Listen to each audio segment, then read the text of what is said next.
Bismillahirrahmanirrahim. Assalamualaikum warahmatullahi wabarakatuh. Apa kabar anak-anakku sekalian di seluruh penjuru Nusantara?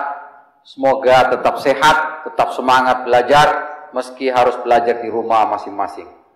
Islam adalah agama yang sangat peduli terhadap kesehatan umatnya. Salah satu buktinya, Islam membahas mengenai makanan dan minuman yang halal untuk kita konsumsi dalam kehidupan sehari-hari. Islam menganjurkan kita untuk menjauhi makanan dan minuman yang haram karena itu berbahaya bagi tubuh kita. Materi pembelajaran pendidikan agama Islam dan budi pekerti untuk kelas 8 ini akan kita bahas bersama saya, Bapak Subair dari SMP Negeri 2 Pinrang, Sulawesi Selatan. Selamat mengikuti. Mengawali pembelajaran kita hari ini, mari anak-anakku sekalian kita berdoa.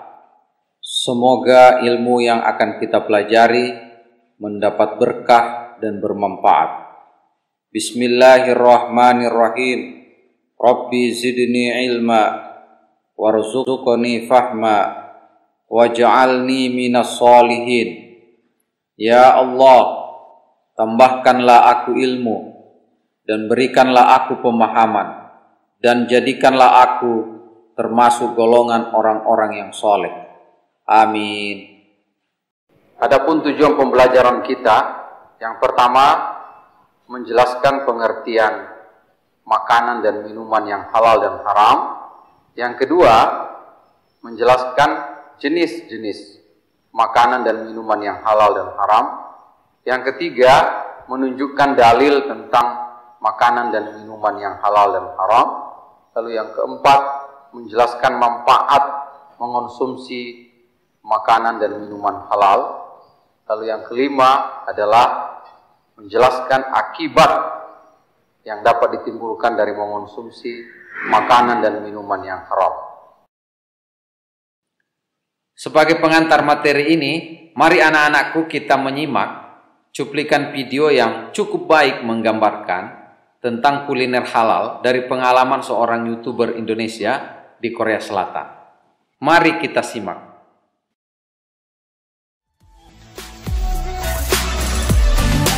Jadi di Itaewon ini ada Masjid Sentral Seoul.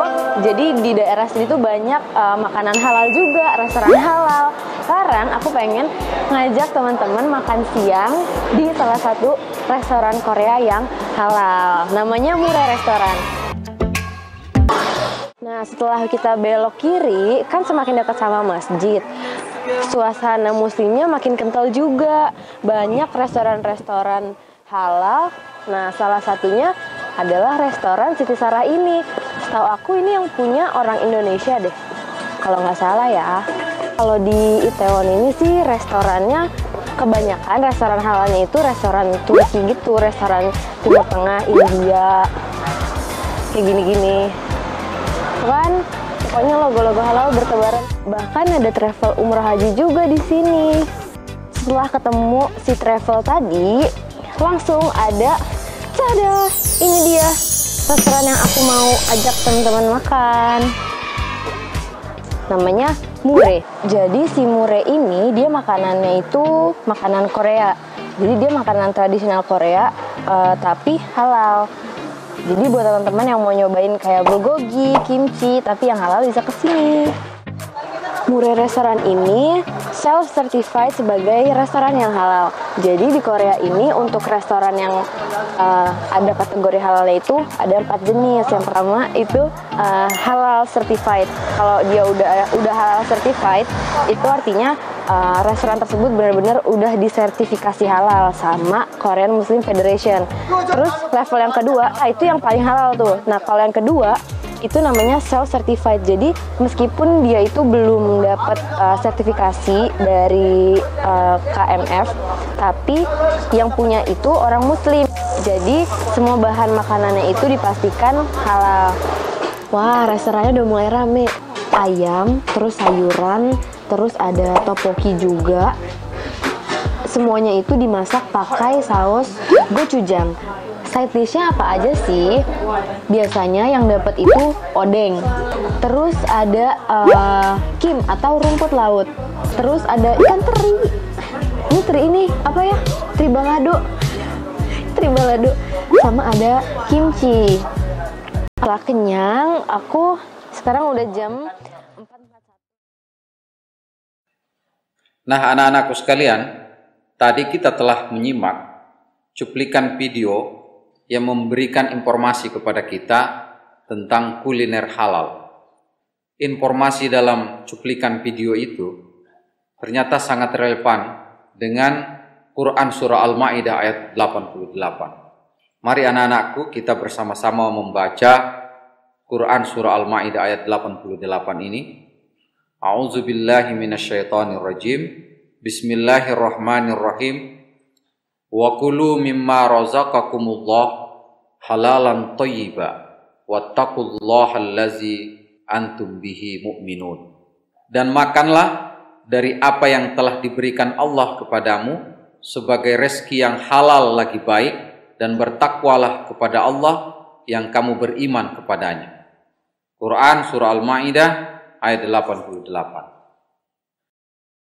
Nah, anak-anakku sekalian, setelah kita meliterasi ayat tadi, ada 2 syarat makanan sesuai dengan syariat Islam. Apakah itu? Mari kita temukan bersama. Jadi, 2 inti kandungan ayat tadi adalah, yang pertama, makanan itu syaratnya harus halal, yang berarti boleh berdasarkan ketentuan syariat Islam. Yang kedua, makanan itu syaratnya harus thayyib atau baik, mengandung nutrisi, bergizi dan menyehatkan. Nah, sekarang anak-anakku semakin paham bahwa bagi seorang muslim, makanan dan minuman yang dikonsumsi tidak asal mengenyangkan, tapi harus memenuhi 2 syarat tadi, halalan dan thayyiban. Setelah kita mengetahui 2 syarat utama makanan yang sesuai dengan syariat Islam, selanjutnya ada 3 kriteria halalnya makanan dan minuman. Ketiga kriteria itu adalah: 1, makanan yang halal berdasarkan wujud atau zatnya. Artinya tidak termasuk makanan yang diharamkan oleh Allah Subhanahu wa taala.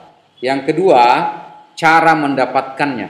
Artinya makanan yang kita konsumsi diperoleh dengan jalan yang benar, misalnya tidak mencuri, merampok, korupsi dan lain sebagainya. Nah, yang ketiga, proses pengolahannya harus sesuai dengan syariat Islam.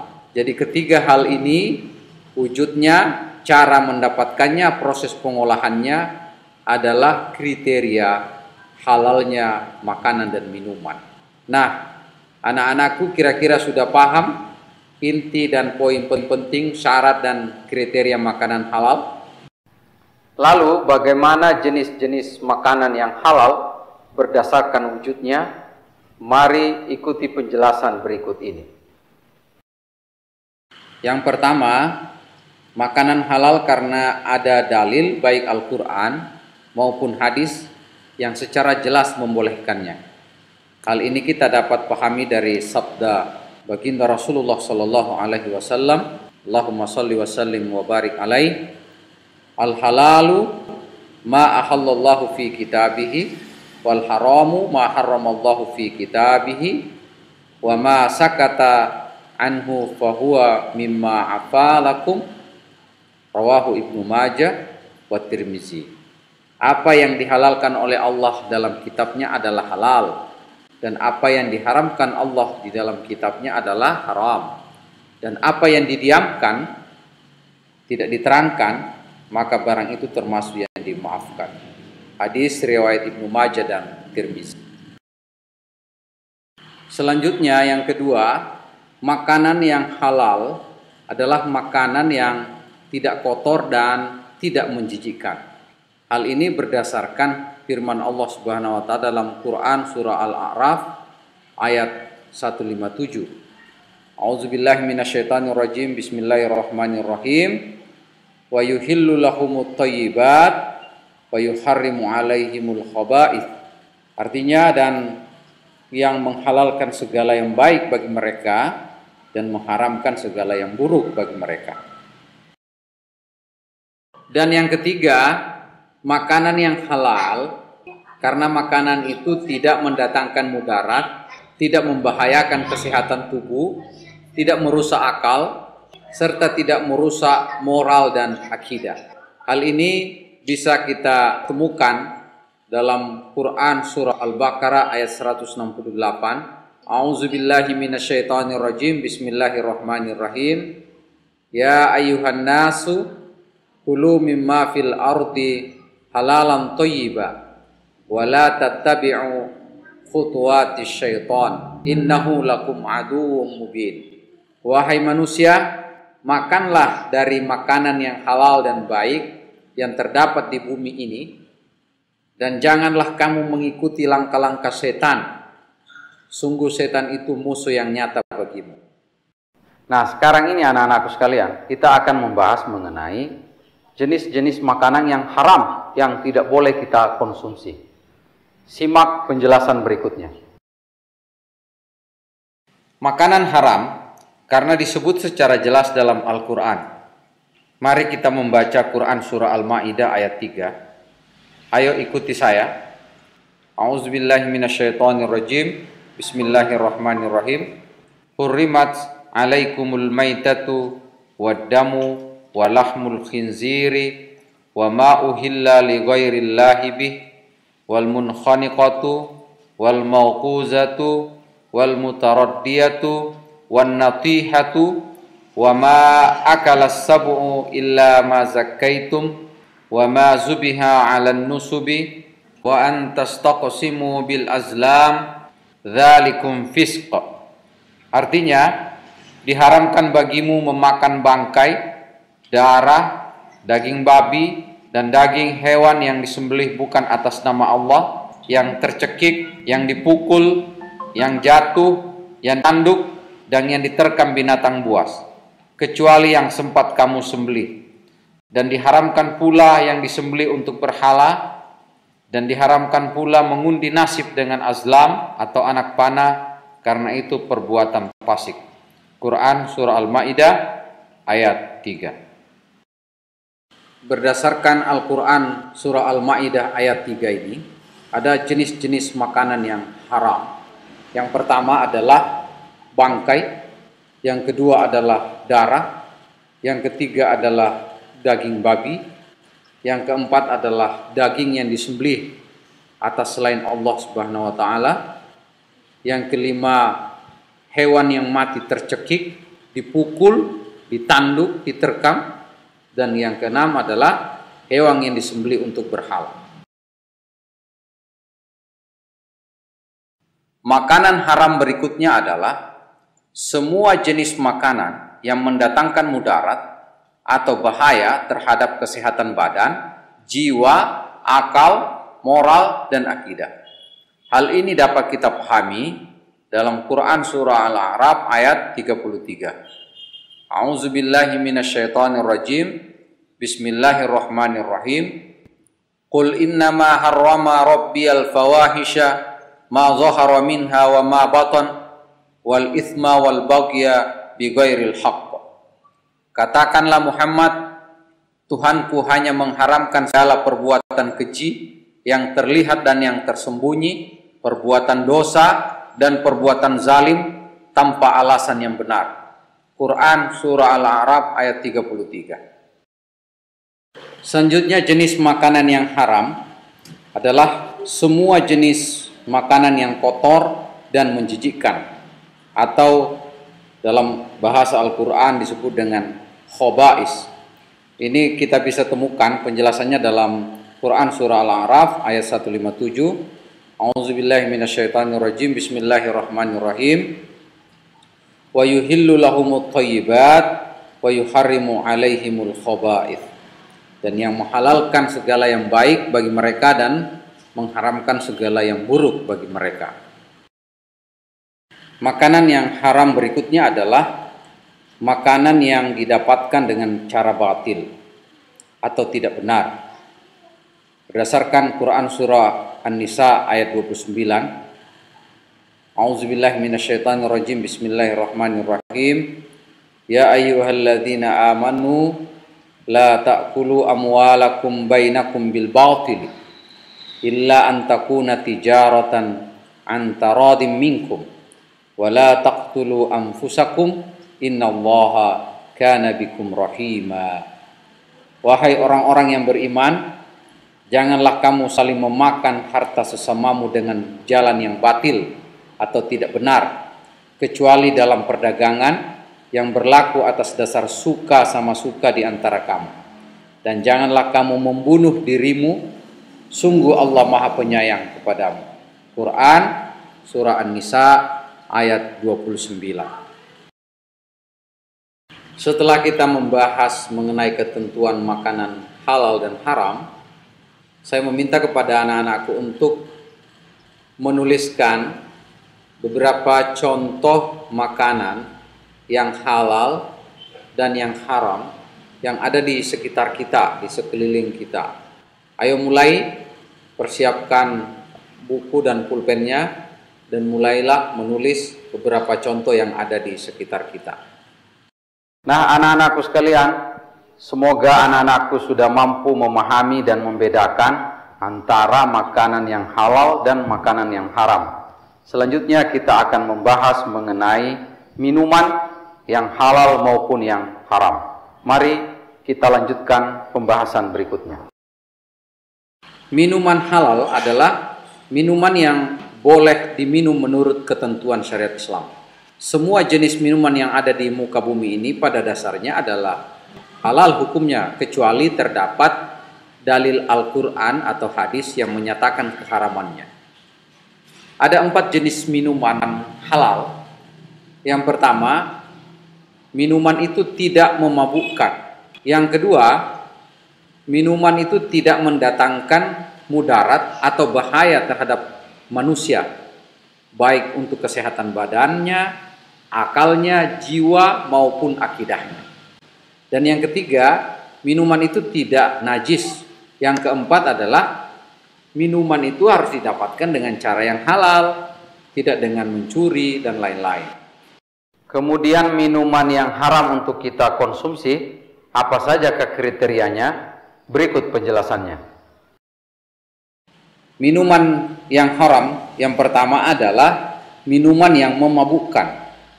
Ini berdasarkan hadis Nabi, An Ibni Umar qala Rasulullah sallallahu alaihi wasallam, kullu muskirin khamrun wa kullu muskirin haramun, rawahu Abu Dawud. Dari Ibnu Umar ia berkata, Rasulullah sallallahu alaihi wasallam bersabda, setiap sesuatu yang memabukkan adalah khamar dan setiap yang memabukkan adalah haram, rawahu Abu Dawud. Dari hadis ini kita dapat pahami bahwa khamar itu mencakup segala sesuatu yang memabukkan, baik berupa zat cair maupun zat padat, baik dengan cara diminum, dimakan, dihisap, atau disuntikan ke dalam tubuh kita. Misalnya ganja, narkotika, morfin, heroin, bir, arak, dan berbagai minuman beralkohol lainnya. Semua minuman ini memabukkan dan berbahaya terhadap tubuh kita. Minuman haram berikutnya adalah minuman yang berasal dari benda najis atau benda yang terkena najis. Misalnya minuman yang terkena kencing kucing. Minuman yang haram berikutnya adalah minuman yang didapatkan dengan cara batil atau tidak halal. Misalnya minuman yang didapatkan dengan cara merampok, merampas, dan memeras. Setelah kita membahas mengenai ketentuan minuman halal dan haram, kembali lagi kepada anak-anakku saya minta untuk menuliskan beberapa contoh minuman yang halal dan yang haram yang ada di sekitar kita. Ayo mulai.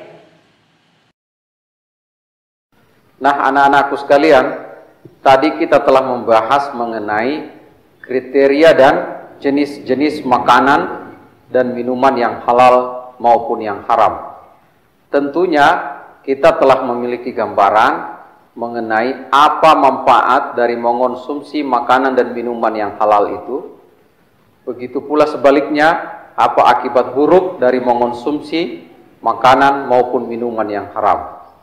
Untuk itu, mari ikuti penjelasan berikut ini. Seseorang yang membiasakan dirinya mengonsumsi makanan dan minuman yang halal, tentu akan memperoleh manfaat bagi dirinya. 1. Mendapat ridha Allah karena telah menaati perintahnya dalam memilih jenis makanan dan minuman yang halal. Yang kedua, memiliki akhlakul karimah, karena setiap makanan dan minuman yang dikonsumsi akan berubah menjadi tenaga yang digunakan untuk beraktivitas dan beribadah. Dan ketiga, terjaga kesehatannya karena setiap makanan dan minuman yang dikonsumsi bergizi dan baik bagi kesehatan badan.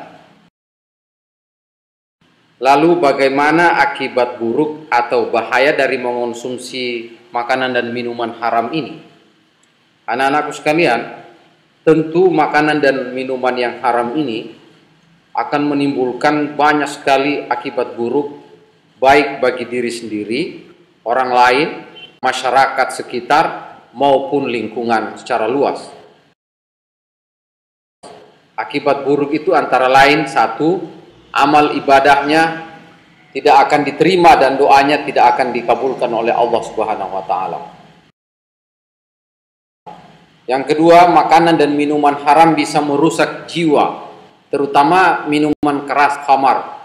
Akibat buruk minuman khamar diantaranya: 1. Menyebabkan berbagai macam penyakit psikologis atau gangguan jiwa. Misalnya gangguan daya ingat, gangguan mental, kegagalan daya pikir. Yang kedua, minuman keras itu menimbulkan beban mental, emosional, dan sosial yang sangat berat. Dan yang ketiga, menimbulkan beban penderitaan berkepanjangan dan hancurnya masa depan dari orang ini. Selanjutnya, makanan dan minuman yang haram dapat mengganggu kesehatan tubuh. Misalnya, khamar dapat menyebabkan berbagai macam penyakit fisik, di antaranya tekanan darah tinggi, kanker, jantung, liver, sistem kekebalan tubuh menurun, serta rusaknya jaringan saraf otak. Selanjutnya, mari kita simak cuplikan video animasi berikut yang menjelaskan bahaya dari mengonsumsi alkohol. Pernah nggak kamu penasaran gimana caranya suatu minuman yang kita sebut alkohol dapat mempengaruhi badan kita? Gimana caranya? Cuma dengan mengkonsumsinya lewat mulut yang harusnya tujuannya ke lambung, malah bikin kita pusing dan bahkan sampai mabuk.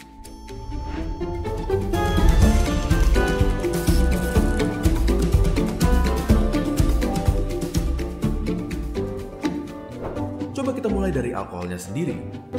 Apa yang kita kenal dengan alkohol yang dikonsumsi manusia sering juga dikenal dengan sebutan etanol, merupakan senyawa yang kecil. Lebih kecil lagi. Sedikit lagi. Oke. Kenapa sekecil itu? Karena etanol bisa melewati celah yang sangat ketat. Bahkan di salah satu barrier atau pelindung terpenting yang ada di tubuh kita. Coba bayangkan, senyawa-senyawa ini membaur ke dalam saluran darah kita secepat 20 menit bahkan di saat perut kita penuh. Namun, yang sebenarnya membuat kita sampai bisa merasa pusing adalah fakta bahwa senyawa alkohol bahkan membaur ke dalam otak kita. Tapi, bagaimana caranya? Otak kita dilindungi oleh suatu lapisan bernama blood-brain barrier yang fungsinya adalah meregulasikan komponen di dalam darah yang bersirkulasi ke dalam otak. Tapi, karena ukuran senyawa etanol yang sangat kecil, dia dapat dengan mudah menembus blood-brain barrier melalui darah melewati pertahanan tersebut. Inilah yang dapat membuat kita merasa pusing, mual, dan lain-lainnya. Terlalu banyak alkohol dapat memperburuk efek-efek tersebut dan bisa saja membuat kita tidak sadar sama sekali terhadap lingkungan sekitar sekalipun. Kita bisa menjadi terlalu percaya diri, bisa saja muntah, jatuh tidak sadar, dan bahkan koma atau meninggal. Secara alami, hati kita dilengkapi dengan perlengkapan yang memadai untuk menghancurkan senyawa alkohol ini. Tetapi, itu berarti meminta hati kita untuk bekerja lebih keras, lebih dari yang seharusnya. Terlalu banyak alkohol dapat menyebabkan pembesaran pada hati yang disebut alcoholic liver disease. Pada kasus yang berkepanjangan, memaksa hati kita untuk bekerja terlalu keras dapat membuatnya kewalahan dan mati. Kebetulan kita tidak bisa hidup tanpa hati. Tidak hanya itu, alkohol juga mengganggu produksi darah di dalam sumsum tulang dan mengakibatkan anemia, suatu kondisi di mana tubuh kita tidak mempunyai cukup banyak sel darah merah dan dapat mengakibatkan kelelahan dan bahkan mengancam nyawa jika berlanjut terlalu parah. Jadi, seberapa banyak alkohol yang bisa kita minum? Jawaban yang benar adalah tidak sama sekali. Suatu penelitian menunjukkan bahwa meminum alkohol 1 hari saja meningkatkan kemungkinan berkembangnya masalah kesehatan sebanyak 0,5% dibanding mereka yang tidak mengkonsumsinya. Bagaimana menurut kalian? Apakah fakta-fakta ini cukup mengerikan atau terdengar biasa saja? Apakah kalian suka membahas fakta-fakta seperti ini? Bantu teman kalian mengetahuinya juga dengan membagikan video ini agar mereka bisa cari cara lain untuk melupakan mantan. Jangan lupa subscribe dan sampai ketemu di video berikutnya.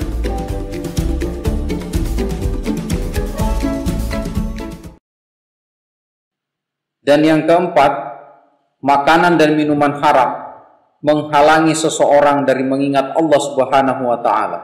Hal ini dapat kita pahami dalam Quran surah Al-Maidah ayat 91.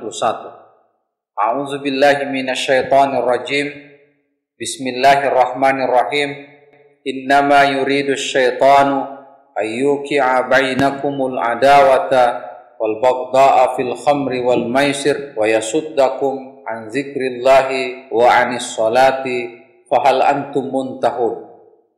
Dengan minuman keras dan judi itu, setan hanyalah bermaksud menimbulkan permusuhan dan kebencian di antara kamu dan menghalang-halangi kamu dari mengingat Allah dan melaksanakan sholat. Maka tidakkah kamu mau berhenti? Quran surah Al-Maidah ayat 91.